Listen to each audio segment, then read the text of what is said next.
I am very sick right now, and my voice/throat is not well. Here's the video. You know, the Game Awards had me feeling like not very many dreams came true this year, in terms of video games at least, but you know, looking back, this was an excellent year for video games, and some wishes were granted that I either didn't know I had, or had tucked away deeply in my heart. Let's reflect on some dreams having come true, yeah? Before we get to the top 13 games I played in 2025, let's get some honorable mentions out of the way. Starting off, Deltarune. Wait, hold on. I'm just waiting till the game's done. If I gave it Game of the Year every time a chapter dropped, it would win Game of the Year like 3 years in a row, okay? Can I Lord of the Rings it? Is that okay? Can I just wait till it's done and then shower it with accolades, please? Okay. That being said, yeah, Deltarune Chapters 3 and 4 came out, and they were transformative experiences for me. Engaging with this game through the Let's Play, making skits for it, and getting to hear Rachel voice my new favorite shonen protagonist, Suzy, made me appreciate this game the way it deserved to be all along. It has the best soundtrack, best story, some of the best gameplay this year. Deltarune just rocks, and if you're not on the hype train, I don't know what you're doing. The same logic applies to Ina Dream Barbecue as well. The first chapter has absolutely sold me on whatever's coming next. This wacky world with wackier characters somehow perfectly captures the feeling of being moved by a piece of art that you don't understand, over and over again. We'll probably Let's Play Chapter 1 before the second chapter comes out, so look forward to that if you want to hear further thoughts on it. Check it out too, it's free and will definitely be the highlight of your week, if not your month. I'll also quickly shout out Metal Gear Solid Delta and Ninja Gaiden 2 Black. They're not placed on the list because they're one-to-one remakes of games I've already played, but they're certainly quality games that would have placed highly otherwise, trust. Alright, let's get to what we all came here for. What game will take the #1 spot on this impatient gamer's list this year? Let's climb the ranks and find out which dreams came true. Number 13. Straftat. I may not be good at Quake-type competitive shooters, but boy does that not matter when this one can make you and your friends laugh at any skill level. This game strikes a perfect balance between rewarding sweaty skill and causing chaos with Mario Party bullshit. Combine that with an aesthetic that's peak 2000s grunge internet, and you've got the perfect game to boot up with your pals just to scream and mess around. So, something new I want to try here is have some unscripted thoughts to give you for each game. We're going to see how that goes. So for Straftat, something I want to make note of is the hilarious sound design of the game. Ransom, if you can find a clip, put it. If not, oh well. But some of the guns are like the funniest sounding things in the world. They sound like a shitpost. Like the one that just goes, "Urgh." Like it's clearly just an incomplete sound. Like it's in the middle of a full sound. It gets me every time. It gets all of us every single time. It's so funny. Also the music, I should have touched on it more in the script. Oh my god, it is so... Not only is there a lot of it, it's also just so perfectly fitting that it just fades into the background while always adding a huge presence. Yeah. Number 12. Marvel Rivals. What can I say? It's fun to see these characters done justice both aesthetically and mechanically. The character diversity is so strong that I think damn near any gamer could find someone they're comfortable with, and before you know it, boom, you've already been playing for hours at a time with your friends.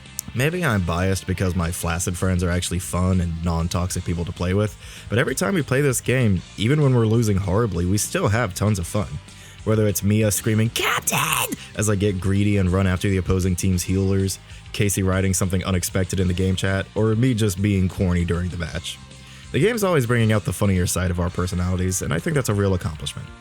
For the love of God, please put Cyclops in this game. So with Marvel Rivals, I'll say one thing about it is it's the first game I've ever played that has competitive modes, but I've only ever engaged in the casual modes. Just literally unranked, right? You're not playing a different game, you're just... There's no risk of like going up or down in skill level in like matchmaking. And it gets you a wide variety of teams to go against, but honestly, it's just...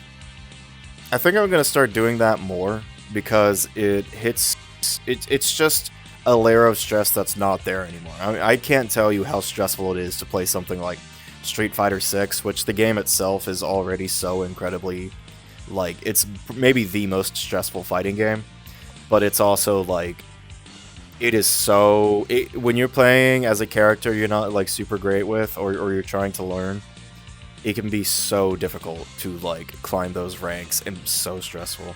So Marvel Rivals, thank you for that. Also, what I meant when I said me being corny, I can't duplicate it because I'm sick and I don't want to hurt myself, but I'll, like, in a Captain America-esque voice just be talking that, like, stupid shit. Just like, you know, it's an honor to serve with you, team, you know, all that, and, you know, screaming assemble at key moments. Yeah, but the game's a lot of fun. It being free, it's probably, is this the most successful free-to-play game since Fortnite? I wonder. Anyway, next game. Number 11. Mario Kart World. The racing is certainly well above average, but for me, driving around the open world, listening to the godlike soundtrack, and drunkenly doing P-Switch missions with my friend one night was some peak gaming.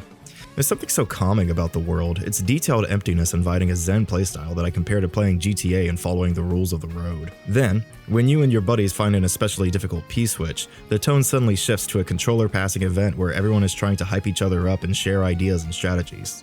In the simplest of terms, it's a very classic Nintendo game. Engaging with the game on its own terms is to bring forth memories of playing with toys, competing in a match of horse, and enjoying the company of friends. This game would have consumed my childhood, and that's one of the greatest compliments I can give a video game. Ah, man, Mario Kart World. This is an interesting game so far this year because it came out with some glaring flaws, but Nintendo is genuinely ironing them out. By the end of the Switch 2's lifespan, the game really might be a completely different experience. I mean, they've already changing course layouts to make them more fun, which, for preservation's sake, I don't know if that's, like, the coolest thing ever, but the things they are changing are, like, the straight line races, just the absolutely, like, the uninteresting ones, right? But they also changed it to where you can unlock costumes and characters easier, which was a huge complaint. So yeah, that's good support. You should get that kind of support for $70, or what was it, $80? I don't know, I got the bundle. I'm sure most people did. But yeah, it's good. Still not as good as the rest on the list, in my opinion. Which, speaking of... Number 10. Shinobi Art of Vengeance. Sega, please let this be a sign of things to come. This incredibly gorgeous 2D action game had me caught hook, line, and sinker from start to end. Between the addictive reset difficulty platforming challenges and combat inviting me to extend my combo as creatively and consistently as possible, this game hit that goopy goblin gamer brain, term penned by Nakey Jakey, so good that I'm already itching to run through it again. The highlight is the aesthetic design. The visuals are to die for, and the sound design had me refusing to play this game if I couldn't hear it. This kick, in particular, goes in my top 10 video game sound effects of all time.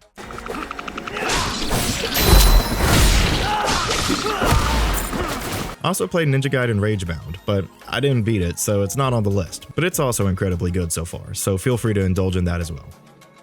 So Shinobi and Ninja Gaiden Ragebound are very interesting because they're two games with they're superficially very similar, and even hell, they're similar in, like, real ways too, but they take such a different approach to game design and combat design, where Ninja Gaiden is about, like, perfectionism. It's about, like, running through this level perfectly and everything is purely just an obstacle. Shinobi is so much more about creativity, about styling on stuff. It's really, I guess that makes the Ninja Gaiden game, like, even true to its predecessors, even the 3D ones, right, which is cool. But me personally, like, I like doing long combos, I like juggling enemies, it's just fun for me. I really did get through that game very, very quickly.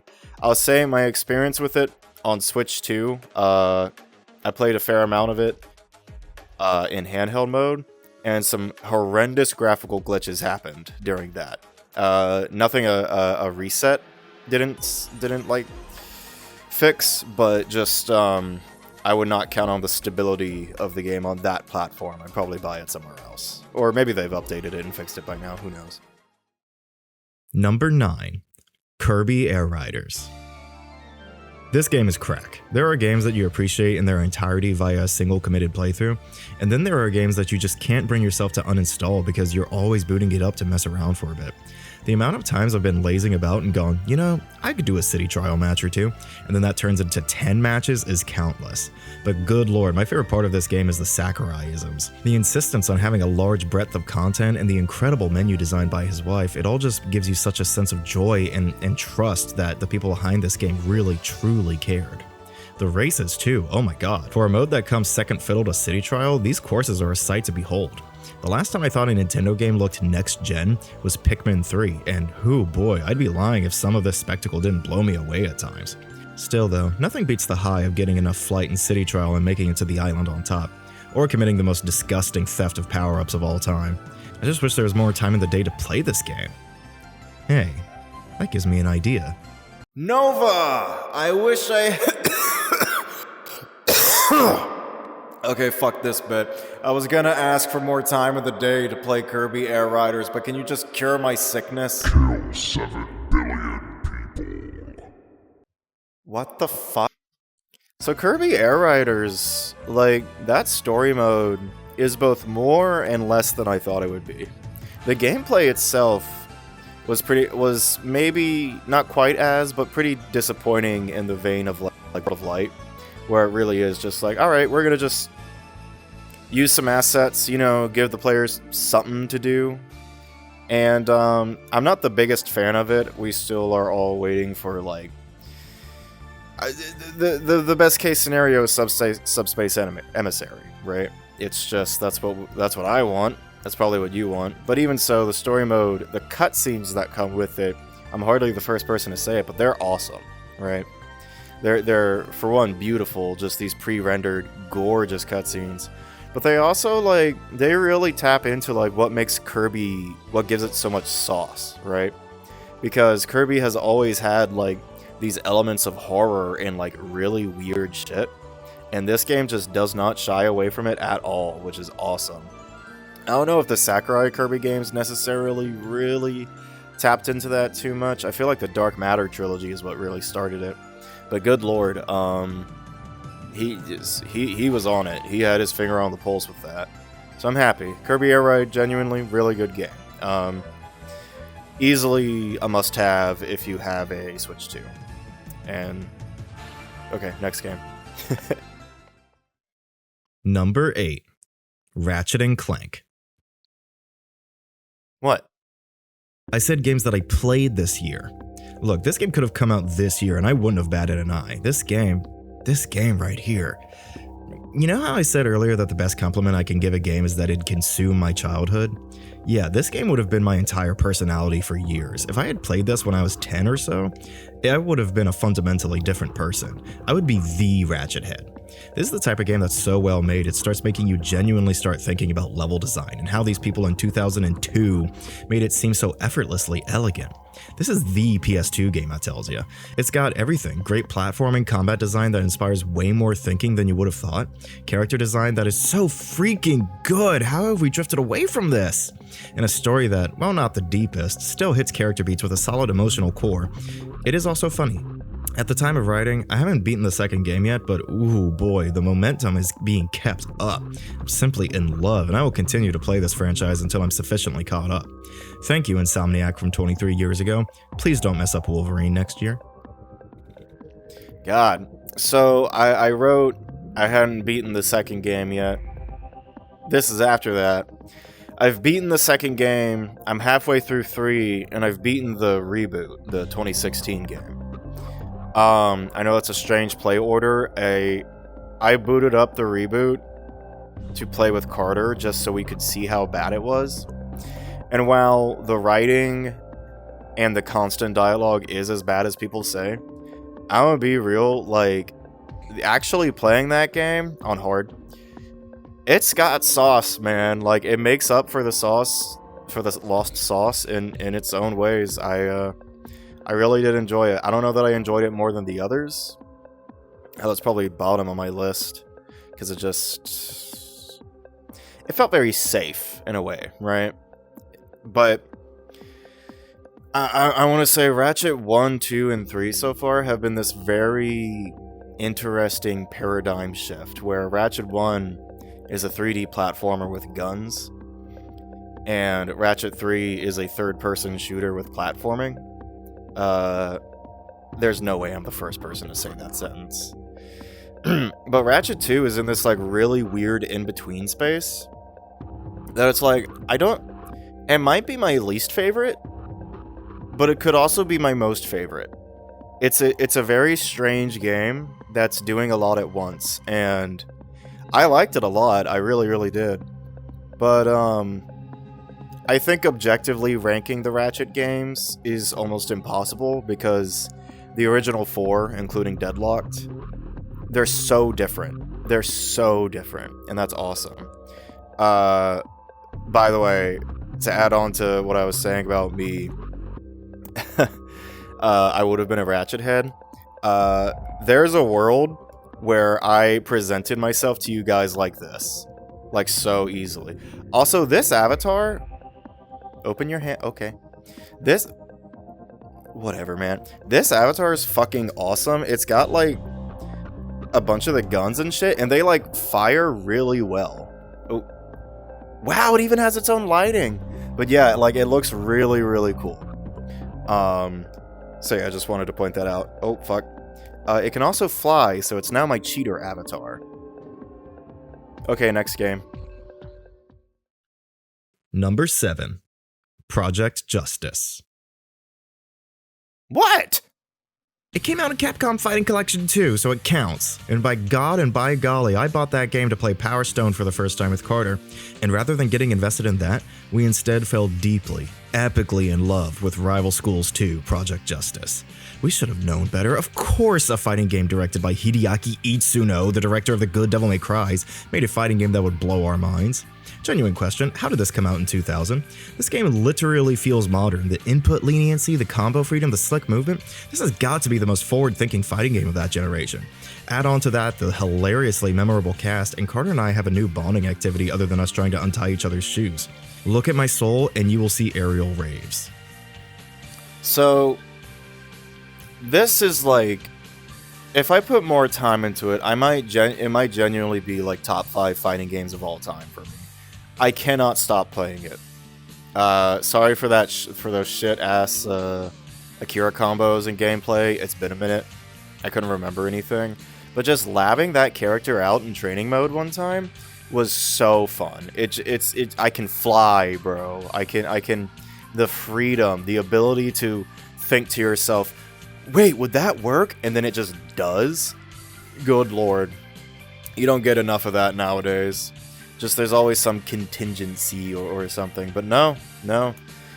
You can just do stuff. Stuff I really wasn't expecting. Just like relaunches with Akira. Oh my goodness gracious. But yeah, I don't have too much extra to say about that game. It's just really good. Also, it has like a real story mode, like a real one. That's also very cool for a 2000s fighting game. I mean, gracious. But yeah, Capcom Fighting Collection 2. I mean, that with the Power Stone games and the Capcom versus SNK games, I think that's more worth your money than the Marvel vs. Capcom collection. Like, that is an unbeatable list of fighting games right there. Like, CVS2 alone would have gotten me in, but Carter and I already knew we loved that game. We used to play it a lot. But yeah, that's it's a fighting game. It's hard to talk about in broader terms in this context. Next game. Number 6. Repo. Genuinely ridiculous this game came out this year. I thought this was 3 years old at this point. To the game's credit, I think it feels that way because of the constant updates rolling out that have only ever improved the game. I don't know that I've ever felt game devs have their finger on the pulse as much as these. Even just recently, they added like 8 new monsters, and they're all home runs. There's been a lot of extraction horror to come out post Lethal Company, and I can say with confidence this is the best one we've played. The pace of the game is snappy, the room for error is perfect, and it straddles the line between comedy and horror perfectly. No other social game gets this many flaccid members to play it with as much enthusiasm. We seem to always find a new way to mess something up and scream at each other. The true value of this game has been teaching me to never move a piano with James. What do you even say about Repo? That isn't just like, it's better than Lethal Company. I hate to be that guy.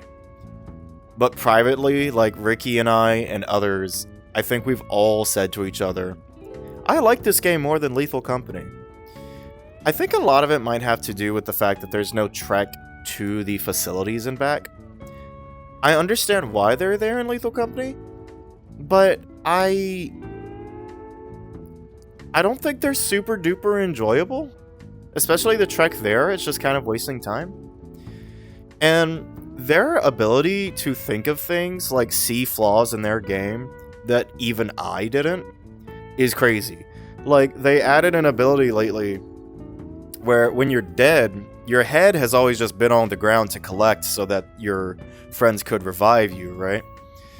But they added an ability where now, on a cooldown, you can charge up a meter while you're dead.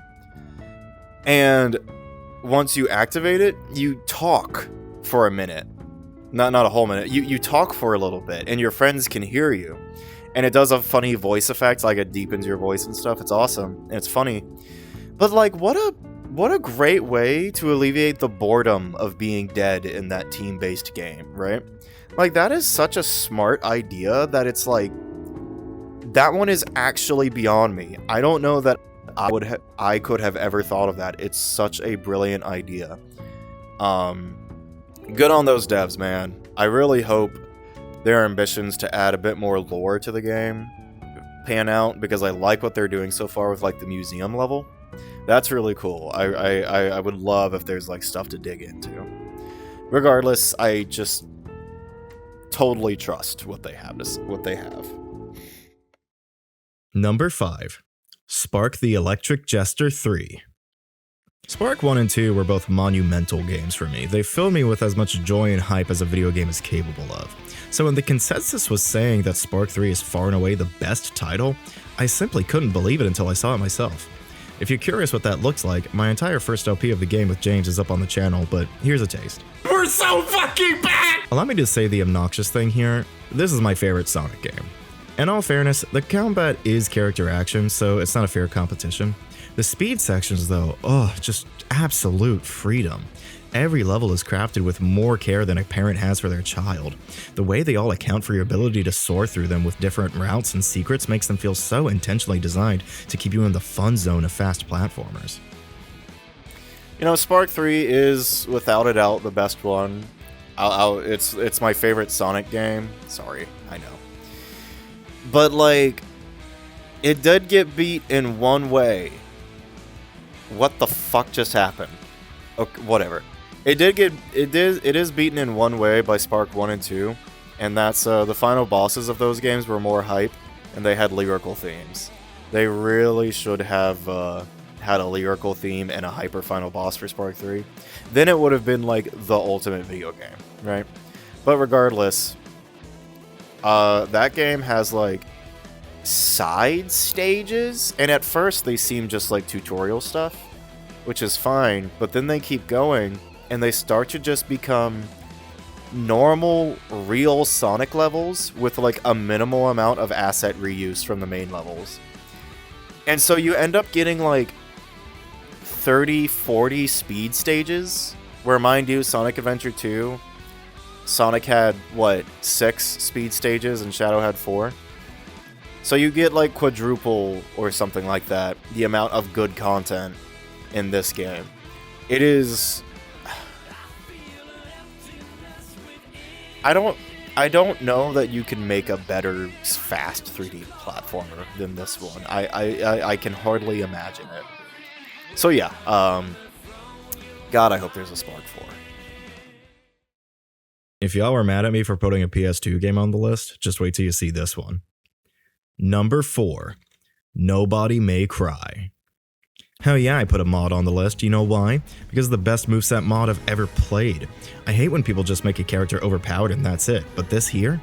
The increased number of enemies, increased damage taken, 358 enemies being brought in, some bosses being replaced with better ones, it all comes together to make a truly new experience. Oh, also they put Traverse Town in the game. Everything you and I love about critical mode in Kingdom Hearts 2 is ramped up to 11 here. Stylishly using your moveset to survive, feeling like a glass cannon but the cannon shoots bombs. It's just so fun and fulfilling. When you're having trouble with a boss or enemy horde, it always feels fair and always feels like there's something you can do to make it better. The implementation of dodge offset, style meter, and taunts already appeal to my DMC loving heart, but changing all the spells to be more combo oriented really shows me just how far Kingdom Hearts itself could be pushed if they wanted to.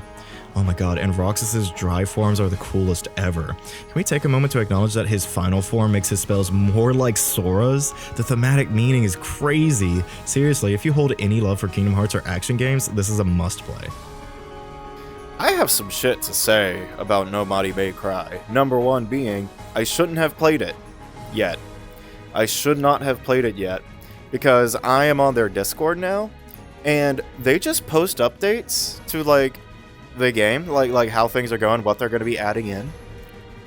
And some of the stuff they've shown, and it's like videos, it's like working stuff that they just haven't patched into a whole like update yet. Oh my god. Like, get on this, get on the Discord, but maybe genuinely just wait. Because some of the features that I've seen them trying to add or successfully adding are insane. Like, I'm pretty sure I saw reversal, which they've now turned into a Bayonetta dodge. I'm pretty sure I saw they gave it its own button since I've played it, right? As in, like, used to, it would have to be in your command shortcuts. So you'd have to hold L1 and press a selected button. And that kind of sucked. It got in the way of your spells. Now, if it's just its own button, on R2 nonetheless, that just activates your Bayonetta brain. Like, that so fundamentally changes the experience for me that I will just actually have to play that game again. Boy, don't get me wrong, I don't mind. I do not mind that. Also, they gave Roxas Judgment Cut End. I have no idea how I didn't mention that in the script proper. Yeah. Okay, next game. Number 3. Like a Dragon Pirate Yakuza in Hawaii. Of any game this year, this one made me smile the most. I know the phrase, "you look like you had fun out there," is probably not super apt for a game development team, but I mean, get past the prologue of the game and tell me it ain't true. Stop me if you've heard this before. Running around the small but dense open world of this Yakuza game, doing side quests and watching the wacky antics unfold is a joyous experience. Look, I know I'm late to the boat on Yakuza hype, but seriously, even if it has its flaws, this game is in love with itself, and that love is infectious. This is pretty close to a 10-year-old's dream game. I can't believe how well they executed on the swashbuckling vibe and the Honolulu Yakuza experience at the same time. This might be the summer game for me now. And what better way to have fun in the sun than watching an insane man in his 60s do it instead? If this game had better combat and more mechanical depth, it very well could have been number 1 this year. I hope next time they make a real-time action game, they go even further in on the character action inspiration. God, Pirate Yakuza, man. That game is maybe one of the most presentable games of all time. I think you could show that game to anyone, even non-gamers, and they'll get a kick out of it. I have a strange criticism of it. The normal ones are just like, yeah, the RPG elements really conflict with the combat mechanics because you just get overpowered so easily, even on the hardest difficulties. But, like, the main story didn't have me as hype or happy as the biggest side quest. The side quest has you just you're just helping, like, a girl. And it's really cool. It takes you all around the ocean, just taking down this gang of pirate leaders. And the way it ends, not only is the final stage, the music is a remix of the Goro Pirates theme song, which you're listening to right now. It's also, like, it ends with the funniest joke in a video game? I don't know. It made me really, really laugh. Genuinely, I meant it when I said this game made me smile more than any other this year. Possibly in the past decade, it's made me smile more than any other video game. It's that damn fun. The hardest ship combat challenges on hard mode, by the way, I feel like they're genuinely impossible. I have no idea how you can or are supposed to do them. Maybe you are in the comments and you've done it and you know the strat. There's got to be some sort of strat, because literally no matter what I did, it genuinely feels impossible. Just wanted to get that off my chest. Anyway, next game. Number 2, Ninja Gaiden 4. Wow, who would have thought that the big character action game this year would place high on my list? Who could have ever guessed that? Seriously though, this is the true sequel to Ninja Gaiden 2 we've been waiting for. I'm so incredibly surprised that even though Platinum Games made it, it still feels like a real Ninja Gaiden experience, which is so intensely different from Devil May Cry, but wonderful all the same. Speaking of, there's actually one category that I think DMC5, my favorite game of all time, can be beaten in, and that's raw game feel. Now, obviously, I think the game feels great, but it has room to be more visceral, pack more punch, have more oomph. An example of a game that outshines DMC5 in the game feel department would be Metal Gear Rising: Revengeance, which was also developed by Platinum Games. Now, I hope that all sets you up properly for this next sentence. Ninja Gaiden 4 is the best feeling Platinum game. Everything about the visual and audio design makes every single move and animation feel godlike in this game. The obliteration animations in particular always hit with crazy oomph. Shoutouts to the rapier that turns into a drill, top 5 weapons in any video game. I also adore our new protagonist Yakumo. He fits the vibe perfectly, mostly because he's just Shadow the Hedgehog. I love his voice, it really helps him feel young and self-serious. He packs a lot of personality into small amounts of dialogue. His dynamic with Ryu is also very reminiscent of the dynamic between Nero and Dante in DMC 4, which I hope is the only thing that reminds me of that game. Uh-oh. Yeah, so... Oi. Microsoft is like really evil, like even more so lately. So I really don't want to give them this credit, right? I kind of feel bad even covering this game. So I'm just this is probably the last time I'm gonna like. I don't know. We'll see how I handle it in the future. I probably just won't. Right, I probably just won't do anything with like modern Xbox or Microsoft. But this game, man, I wanted to make a review of it, but it only ever came from such a callous place that I could never write it in a way that didn't feel like it was a comeback or like trying to call someone out, right? When really it's a lot of people saying these same things that I wanted to argue against. But I can just go ahead and say the main points of that here now, which is, you are so ridiculous if you think Platinum ruined this game with their own isms, as if those isms are even present, right? There's like barely any sign that this is a Platinum game. This is such a true blue Ninja Gaiden, like I don't understand how this could piss anyone off.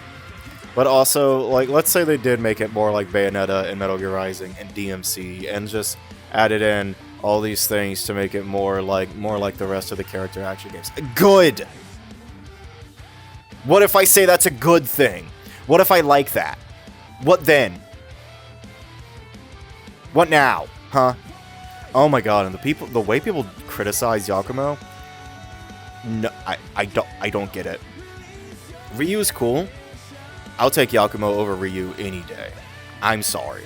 Like, what do you want? Like, what? Ryu Hayabusa? The cool plank of wood? Like, what are we doing?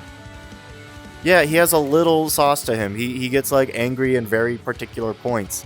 But, like, Yakumo, like I said, they pack so much personality into him. People are acting like he's, like, fucking Dante. And it's like, no, dude. It's an actual edgy teenager. It's like I'm getting pissed off just thinking about it. Like, people have opinions and I get mad. It's just, the cycle never ends. It never ends. But yeah, Ninja Gaiden 4, I really do love that game. I just hate bad business. I hate corporations. This is the world we live in. Yippee. Next game. Number 1. Hold on. Let's get cringe. If I were to narrow down the video games that define my childhood, it'd be Kingdom Hearts and Donkey Kong 64. Kingdom Hearts has stuck with me throughout the years. It's had its ups and downs, but Sora & Co. have been a very consistent part of my life for, well, my entire life. Hell, even now with the series on hiatus, our Let's Play of Kingdom Hearts 2 has kept that game in fresh memory for me. Donkey Kong 64, on the other hand, well, it's a hard game to go back to, at least for more than an hour. I'm sure you've heard it before, the game has too many collectibles, constantly backtracking with different playable Kongs is a nuisance, etc, etc. I'd even go further and say that actually controlling said characters is only serviceable, hardly a match to the acrobatic prowess of Mario 64, which came out 3 years earlier. Yet, despite all this, the music, the character designs, those sweet graphics that only Rare could produce at the time, it all draws me straight back in. I do my best not to be subject to nostalgia bias, but with this game, I just can't help it. As a child, all of those negatives were sheer positives. These endless, colorful worlds captured my imagination so effortlessly. I never even beat the game, just going back to Jungle Japes over and over again was enough to keep me satisfied. But, over the years, I never got a replacement for those old stomping grounds. Sure, we eventually got 2 remarkable 2D platformers for Donkey Kong, and I'm genuinely grateful for them, but we never got to see Donkey Kong get another fair shake at 3D. And an immersive, beautiful world to inhabit, to truly be the king of the jungle. With all lessons learned, no more backtracking to Kong barrels, no more pathetic jumps, just pure Donkey Kong jungle hijinks. It's a dream I've had often. For 26 years, I've dreamed. I've pipe dreamed of a real sequel to Donkey Kong 64. Number 1. Donkey Kong Bonanza.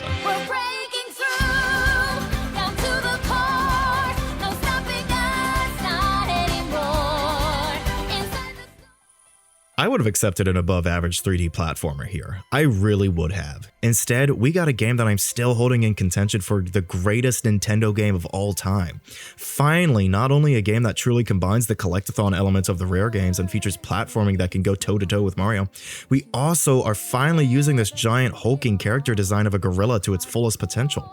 Feel the power of every button input as you bash, smash, and crash your way through these beautiful, intricately designed worlds. Feel your limits break as what would have been the abilities of other Kongs are siphoned directly into a Donkey Kong Super Saiyan Devil Trigger. Be astonished that a Nintendo game has competent voice acting and a story that endeared me to this father-daughter relationship more than The Last of Us ever did. Be a fan and be serviced, as the love for the legacy of one of gaming's first icons is joyously shared throughout the entire experience, escalating into the explosive finale which will surely go down as one of gaming's greatest final hours. Speedrun it, take your time, jump carefully, destroy the stage. No matter what you're doing, it's always premium quality. I 100%ed this game, and not for one moment was I disappointed. In the year that gave us Silk Song, Kirby Air Ride 2, Deltarune, and Metroid Prime 4, in this year where dreams came true, my dream of an ape set free was the most powerful of all.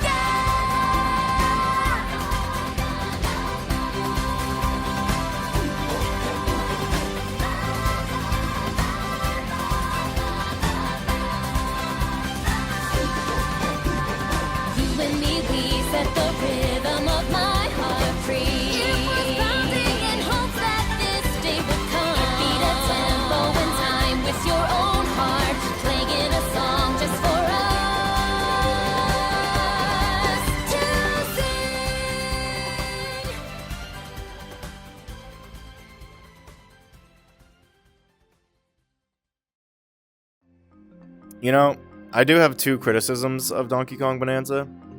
Rather, I had, because one of them went away while I was playing it. It was, I am getting really tired of the Bonanza music playing all the time, like especially the elephant one, when you're trying to suck up the whole level.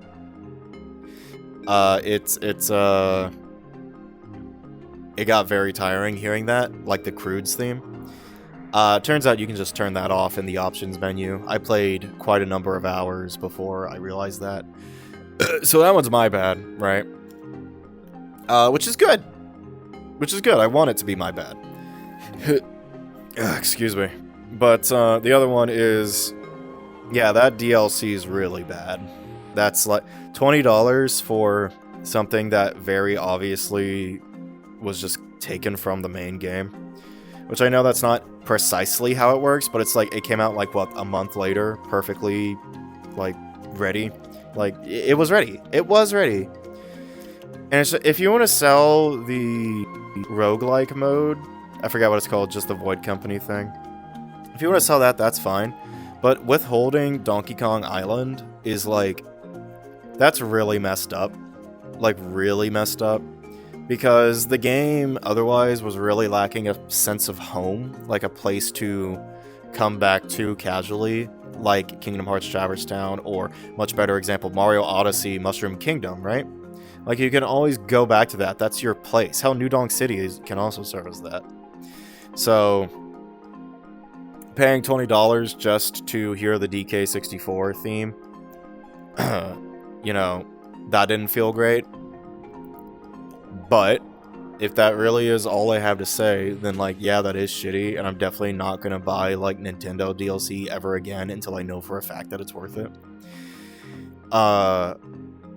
But this game, like, between it and, like, whatever my other favorite Nintendo game would be, it really is gonna probably win out. Like, Mario Odyssey, whatever Zelda I'm calling my favorite at the moment, like, Punch-Out Wii. I don't know, overall, I really do think it's better. I guess the only other thing is, the soundtrack of this game, a lot of the time, isn't as legendary as it probably should be. There are some good, genuine, like, low-key bangers, like the forest level has a, I think it's called, I don't remember the name of the song. Something Marsh. It's really good. It sounds like a David Wise song. And of course, the Bonanza themes are awesome, the credits theme, all that. But a lot of the level themes just aren't really, like, they don't stick in your mind. They're just kind of worse Mario Odyssey music, and I hate saying that. But still, there's like 7, maybe 10 incredibly memorable awesome tracks in this, as well as the great remixes of old games. So it's still, like, it's still all in all a good soundtrack. There's not a bad track in there, it's just sometimes it's pretty unmemorable. I guess my only other thing is also, like, well, I can't wait to play this game on Switch 3, where it doesn't, like, drop frames and resolution. Like, Switch 2's second big game, already pushing the boundaries of what that console can do by a lot, is disheartening. But, you know, there's a lot going on in that game, so I do forgive it. But still, you know, at the end of the day, what the game is and what it represents to me is just unbeatable. It really is, like, one of the greatest video games of all time for me. Like, it might be 3rd place in my entire tier list. Like, just behind Kingdom Hearts 2, and that's crazy. Well, yeah, that's the end of the video. This was horrible to make while sick. Horrible. I feel awful. But I'm sturdy and I'm stubborn. So, I'm here. I made it. I hope y'all have a... Alright. I hope y'all have a happy holidays and a great new year. Let's hope next year is just as good for gaming. Let's hope we get some Kingdom Hearts 4 news. I think we will. I think the actual marketing cycle of Kingdom Hearts 4 will start next year. I really do believe that. If I'm wrong, then shit. See you guys next year for that Game of the Year video. Maybe Carter, James, someone will make their own version of this. But yeah, if you didn't like me yapping, let me know. If you did like it, also let me know. I know I spoke too briefly about the games last year, and so I wanted to remedy that. But yeah, that's going to be it from me. Y'all embrace your friends and family, or chosen family, if that's the case. And love you very much. I'm gonna fucking play the rest of the Ratchet & Clank series now. Bye-bye.